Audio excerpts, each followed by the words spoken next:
The challenge is to cross the Atlantic on an 8-foot-long boat, 60 meters wide, using only the strength of arms, pulling a weight of 750 kilos while battling against the force of the elements.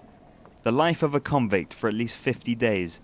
That's what 23 contestants have been facing in the third edition of the Bouvet Guiana, a rowing race between Dakar in Senegal and Cayenne in French Guiana.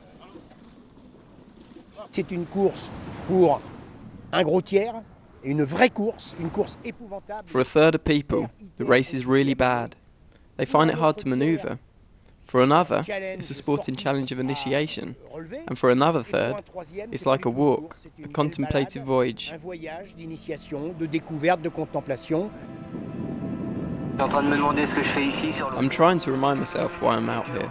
It's hard. I'm ill. Nothing's been warm since the start. I can't eat, nor can I sleep. I go to the cabin, but I don't sleep. It's very hard.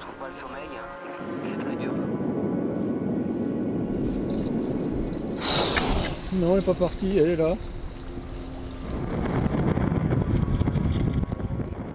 All of them, whether they be teachers, craftsmen, accountants or others, have in them the fierce passion for rowing, the ocean and adventure. It's not necessarily the most muscles that win, more those who can combine mental strength with an ability to defeat the elements while stranded out at sea for 50 days.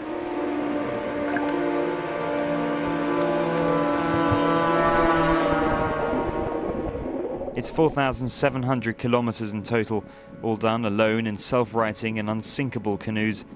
They row for about 10 to 12 hours a day, using about 1 million strokes to reach their goal, Cayenne in French Guiana.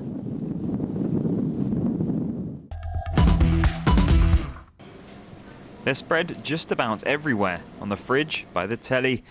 This is Joel Janlis's home, which is turned into a sort of museum for model boats. That's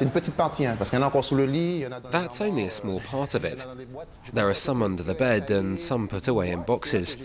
I had some polystyrene and some sticks and thought maybe I could do something with them.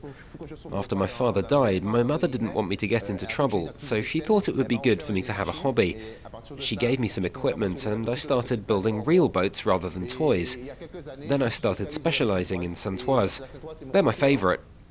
A favourite that's endured for 30 years.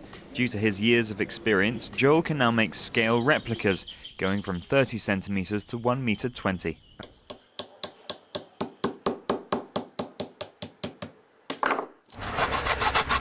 Donc c'est des Saintoises mais en miniature, vraiment c'est vraiment l'expression la plus petite. They're real Saintoises but in miniature. It's really the smallest you can make them, I'd say. Until now, no one's made them in miniature like this. People have made models of them, but not true scaled-down miniatures. I tried to reproduce all of the boat's details, using the actual plans.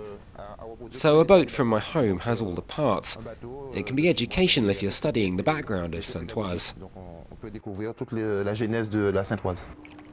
Santoise are typical Guadeloupe motor or sailing boats, traditional canoes that are part of the maritime history of the archipelago, something that inspired Joel. To appreciate the results, you have to go behind the house. Donc là, on arrive sur le projet, le futur projet là, donc le rêve, on dira. So here we have the current project, a dream project you could say. It's a full-scale Santoise. Young people will be able to find out why the boat's a real symbol of Guadeloupe. Now we have a small committee that organises races and a championship. This allows tourists and other people to see the boats in action over a weekend.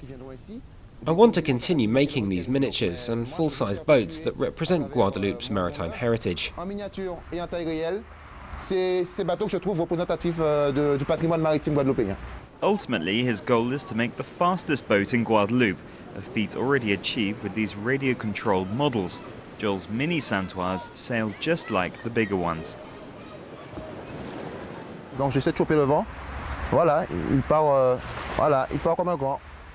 First I try and catch the wind. That's a big part of it. It's a shame we don't have any more wind, but it still sails like a larger one. It has all the functions for sailing. Okay, now we jibe to get past the buoy. And there you go. It navigates well.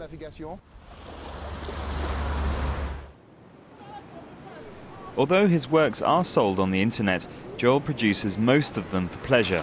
The designer has also created the Canoes Guadeloupe Association, which has become a success. Together they plan to launch the first water model championship in Guadeloupe.